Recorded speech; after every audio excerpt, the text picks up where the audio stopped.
Bonjour à toutes et à tous. Dans cette vidéo, je vous propose un exercice qui porte sur les probabilités et les événements indépendants.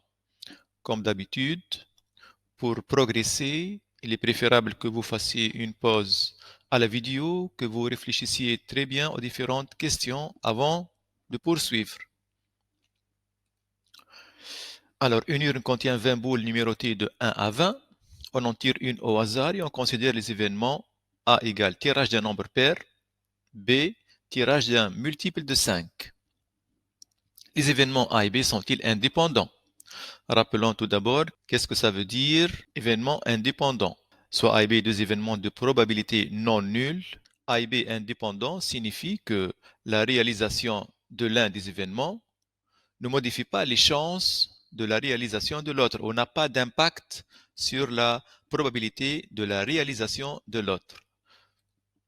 Signifie la probabilité de B sachant A, c'est égal à la probabilité de B. Signifie la probabilité de A sachant B, c'est égal à P de A. Ça signifie P de A inter B égale P de A fois P de B. On peut utiliser n'importe laquelle de ces trois égalités pour prouver l'indépendance de deux événements. Alors, c'est quoi l'événement A? Tirage d'un nombre pair. Les nombres pairs qui sont compris entre 1 et 20 sont au nombre de 10. Les multiples de 5 compris entre 1 et 20, il y en a 4.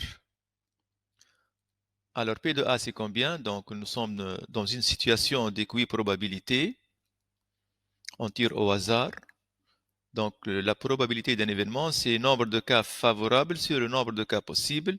Ici on a 10 cas favorables sur 20 cas possibles égale à 1 demi. Maintenant on va chercher la probabilité de A sachant B. On veut voir si le B influe sur la réalisation de l'événement A. Alors, sachant B, donc sachant ceci, donc mon univers n'est plus les nombres de 1 à 20, mais seulement ces quatre-là. Alors, quelle est la probabilité d'avoir un nombre pair? Il y en a 2. 2 sur 4 égale 1 demi. C'est égal à P de A. Donc, les événements sont indépendants. Donc, le B, la réalisation de B n'a pas influé sur la réalisation de A. La probabilité de A est toujours la même.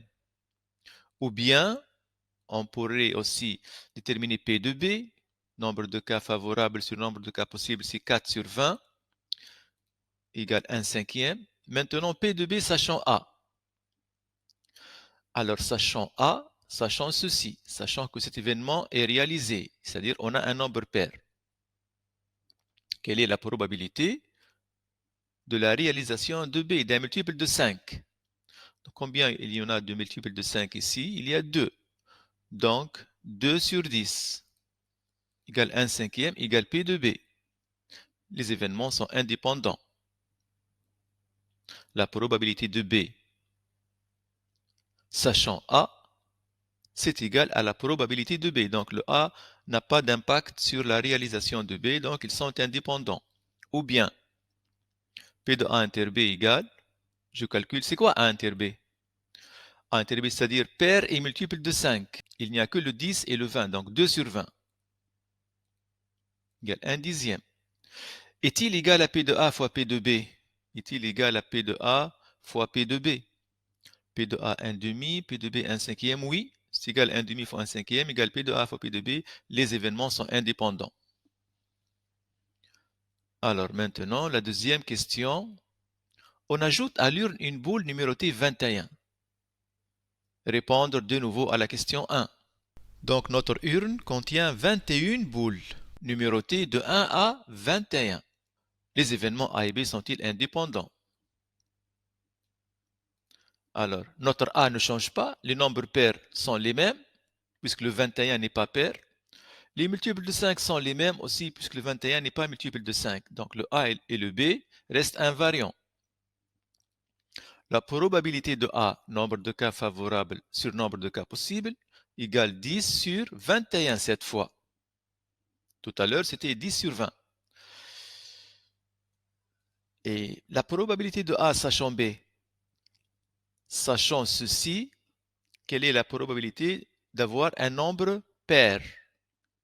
C'est comme tout à l'heure, c'est 2 sur 4 égale 1 demi. Ce n'est pas égal à P de A cette fois. C'est différent de P de A, donc les événements ne sont pas indépendants. On peut dire qu'ils sont dépendants. Ou bien on pourrait aussi écrire P de B. Maintenant, c'est 4 sur 21, nombre de cas favorable sur nombre de cas possibles. Ce n'est plus 20 ici au dénominateur, c'est 21. P de B sachant A. Alors, sachant ceci, quelle est la probabilité de la réalisation de cet événement-là? Un multiple de 5, il n'y en a que 2. C'est comme tout à l'heure, donc 2 sur 10 égale 1 cinquième. Ce n'est pas égal à P de B. C'est différent de P de B. Les événements sont indépendants. Ou bien on pourrait aussi répondre de la façon suivante. Je cherche P de A inter B, c'est-à-dire pair et multiple de 5. Il y en a 2. Donc 2 sur combien? Sur 21. Mais P de A fois P de B, c'est combien? 10 sur 21 fois 4 sur 21. Ceci est différent de P de A inter B. Les événements sont indépendants. On a donc plusieurs chemins pour répondre à la question. Merci pour votre attention et à bientôt.